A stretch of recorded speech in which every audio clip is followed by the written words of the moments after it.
जी गल इस तरह की कि जो हिंदुस्तान जिंदे काफ़ी सारे मुल्क निकल गए हैं इतने बड़े बड़े शायर पैदा हुए हैं। उन्होंने शायरों ने बड़े बड़े शायरे तो बड़े बड़े कलाम तो बड़ी बड़ी चीज़ा कह छड़िया ने। उन्होंने जिंदगियां बदल दी ने। कई शायर हादसाती तौर पर बने, कई शायरों को धक्के ना बनाया गया, कई शायरों ने बड़ी मेहनत करके शायरी की।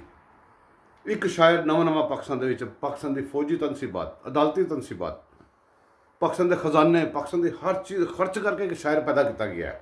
कालियां अनकां ला के अजकल शेर कहता है। उस शायर का अगर तर्जमा किया जाए शेर सारे शेरों का तर्जमा इस तरह बनता है कि तुहाडी ऐसी तैसी हो पाकिस्तानी हो, तुहाडा सारा माल खा के अगर वो अलीमा खान की मशीना ते पै सकता है, अगर मेरा इन्नी करप्शन करके अज तक मैं सादक ते अमीन हो रह सकना, और तुहाडी ऐसी तैसी तुसी गोगी तो मेरे को पूछो, हम गोगी बचाने निकले हैं, आओ हमारे साथ चलो। उस शायर का